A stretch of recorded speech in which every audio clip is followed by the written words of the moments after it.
Welcome to the Cool Tools Show. I'm Mark Frauenfelder, Editor-in-Chief of Cool Tools, a website of tool recommendations written by our readers.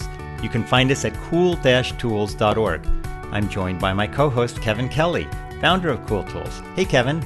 Hey, it's great to be here. In each episode of the Cool Tools Show, Kevin and I talk to a guest about some of his or her favorite uncommon and uncommonly good tools they think others should know about. Our guest this week is Carla Sinclair. Carla is an author, freelance writer and editor, and co-founder of BoingBoing.net. She's written 5 books, including Girl Genius, which will be released in November. And she also happens to be my partner and wife. How's it going, Carla? Hi. Fine. How are you guys? We're doing great. It's so wonderful to hear your voice. We don't get to see each other very much, and I'm looking forward to the things that you're going to share with us. Oh, good. Thanks. So, Carla, one of the things that we like to do is study Japanese, and we have a bunch of different ways to do that. And so, one of the things you do that I don't is you take an online course. Why don't you tell us about that? Okay. Well, I take a course through Brigham Young University. It's their online independent study. They teach tons of foreign languages. They teach Spanish, Arabic, Chinese, Korean. I mean, just a whole, I don't know, maybe, over 12 languages. And so I've been studying Japanese. I'm on my second year. They're really supposed to be semester classes, but luckily they give you a year.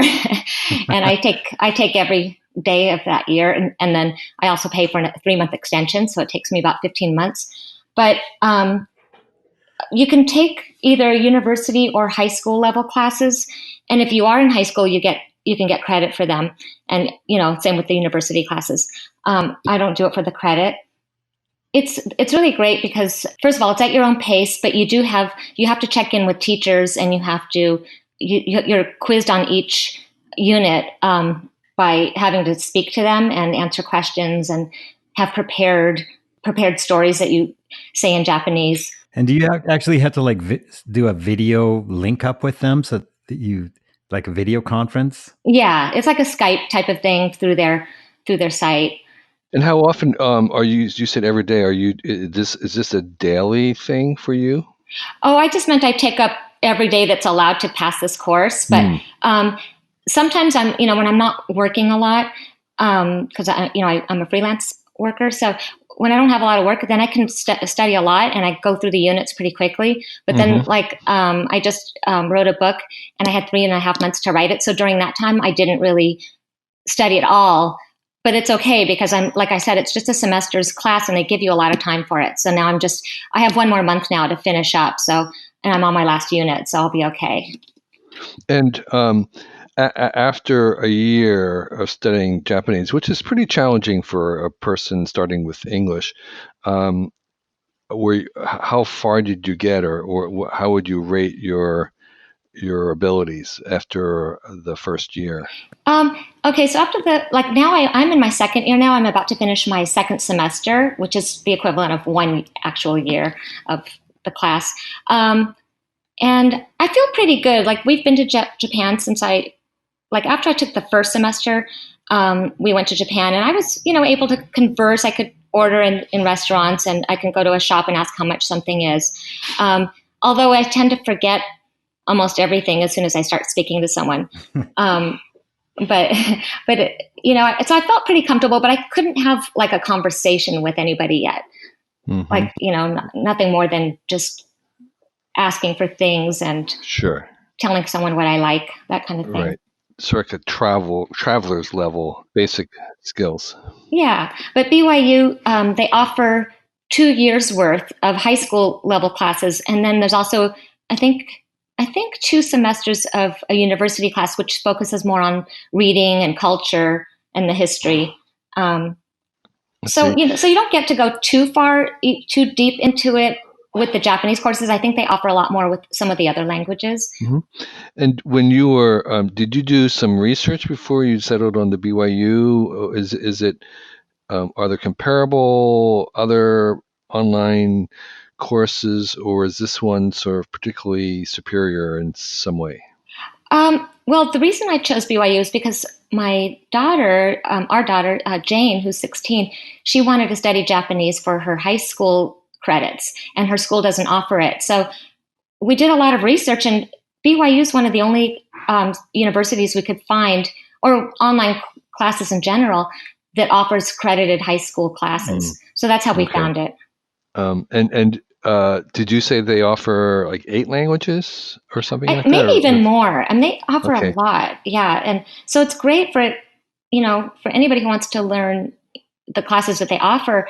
And like I'm a little embarrassed sometimes because I probably am one of the only older people who's in their high school class. So when I'm talking to the teachers, I feel like they're always surprised when they first see me on the screen.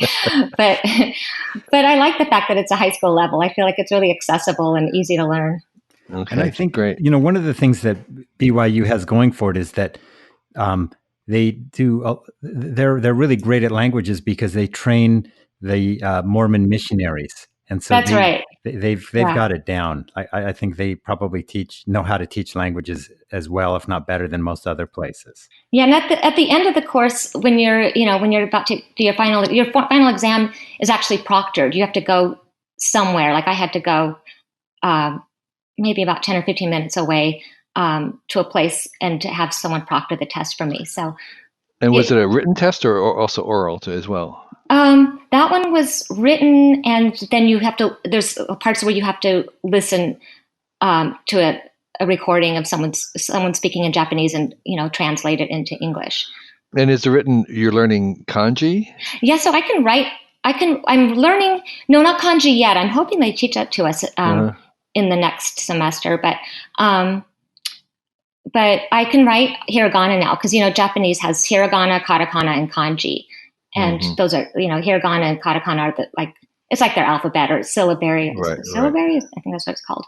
But so I can write that now because they do have you write a lot and turn it in. You have to. There's always a written exam in each unit. Okay, and the other thing is how much does it cost? It's $270 a semester. If you take their university level class, that's a lot more. That's like $790 or something like that. Mm-hmm. Okay. Pretty good. That's pretty good for a credit. Yeah. Yeah. Okay. And so you have another language learning tool that you use. Yeah. So, I feel like no matter what you do, because I've taken Japanese classes, in classrooms too. And I always feel like they're always great with certain aspects of learning, but I like combining, different tools to get a more dimensional experience. And so I like Duolingo as kind of a complementary way to learn with Brigham Young.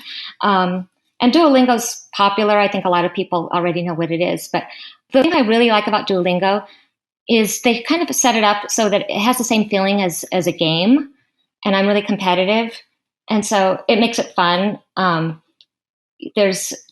First of all, Duolingo has like 90 different languages. Well, not for English. I think for English speakers, it's around 34 languages. But then, for other people speaking other languages, they can learn English and Spanish and French and all the basic, more popular languages as well. But I guess what I like is that, you can compete against, because I'm so competitive, you can compete against other users. You collect like these things that they call lingots that you can spend for leveling up or for getting a little outfit for your owl, the green owl called Duo. But that kind of thing makes it fun. And I feel like I'm playing more than I'm learning. And yet I'm learning a lot. So, and what I like about Duolingo is they are teaching kanji as well, because the Brigham Young class hasn't taught that yet. So it's more dimensional. It's a great complement. And the majority of the teaching this on Duolingo, is it how does it work? They're something you're reading and then you have to translate. Is there a spoken component? Are you working with other people? Can you describe a little bit about what the actual class would look like? Yeah, so instead of a class the way it is with Brigham Young, this is different lessons. And there might be depending on what level you're at, there might be between 4 to maybe 6 different lessons within within a topic. And then once you complete all of those, you complete the circle and you move up to a new level within that topic. So for instance, I might be studying hobbies and I'll have to do like 4 different lessons. And each lesson might have about anywhere between 6 to 17 different questions that you have to answer in order to get through that lesson. So there's all these different kinds of levels in this, but was there any kind of spoken or listening aspect, or was it all just writing and text? So there's all of that. So some of the questions you'll just have to match, like they'll just show pictures, like especially in the earlier lessons, you'll just have to match words with pictures. But then within that same lesson, then there will be spoken. In the beginning, it's just a spoken word, and then it turns into longer sentences, and you'll have to translate that. So if they'll speak in Japanese and you translate it into English, and then there's written English and you have to translate it into Spanish. And a lot of times when you're translating, they have a big word bank at the bottom, and you're just moving you're moving the words that you want to choose up into to move them into a sentence, to form them into a sentence. So you're choosing words, but then other times you can actually use your keyboard and you type in the sentence yourself. So the more advanced you get, the harder it gets. And then there's also a listening component where you'll hear them speak Japanese and you'll have to translate it in English.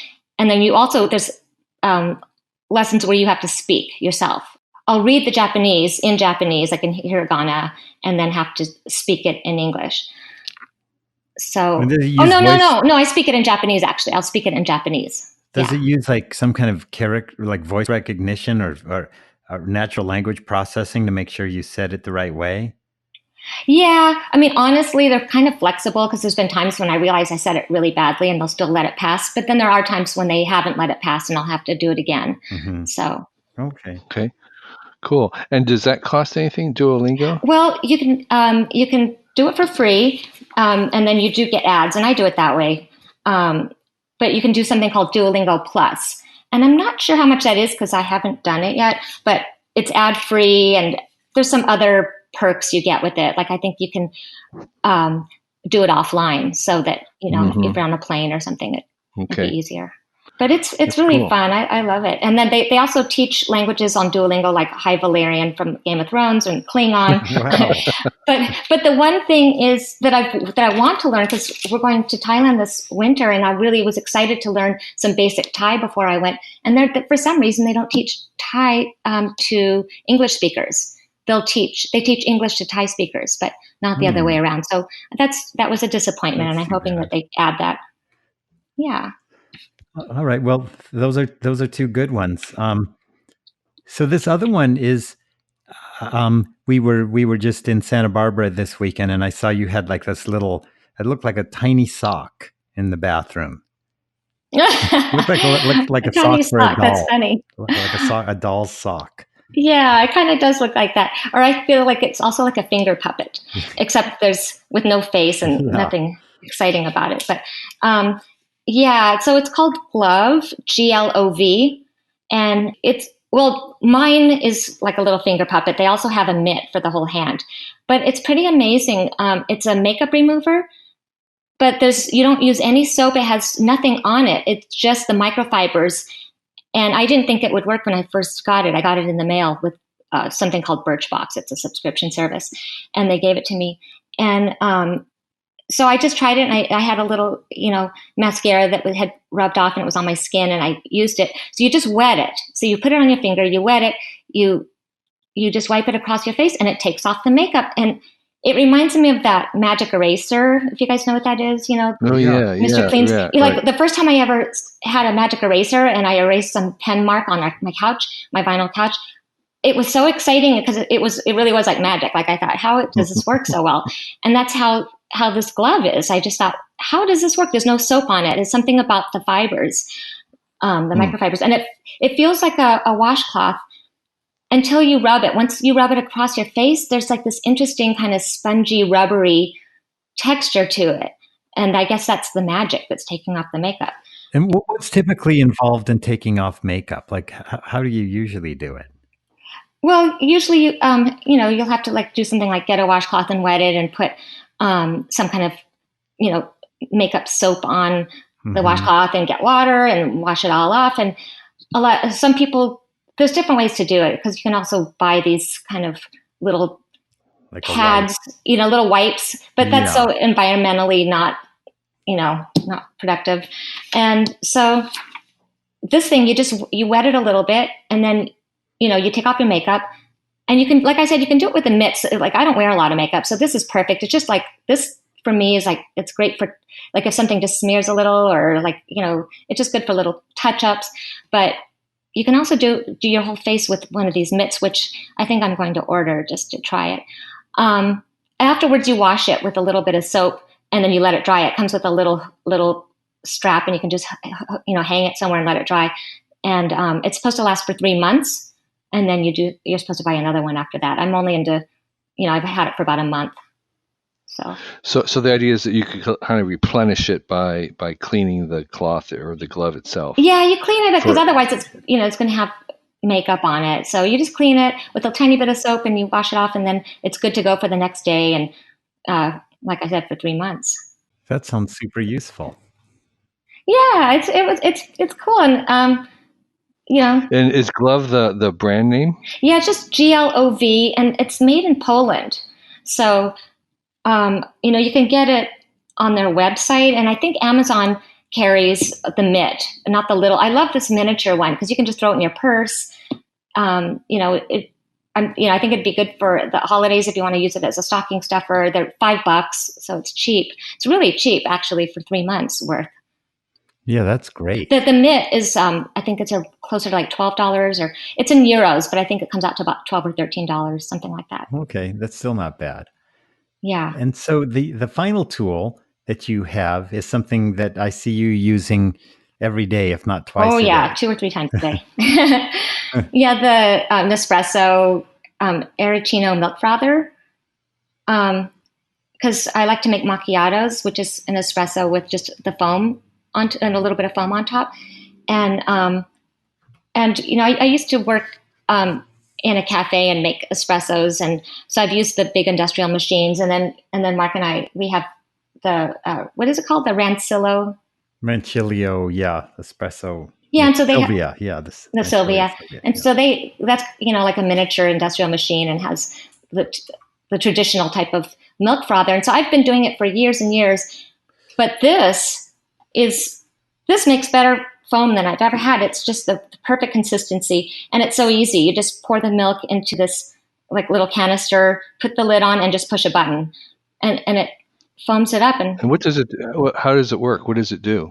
It has like this little coil, that's like a donut shaped coil, and that just spins, and somehow it spins, and you can do it warm or cold. You push one button. There's only one button on this whole thing, and if you push it quickly, it'll make warm foam, and if it'll heat it up, like it'll heat the cold milk up.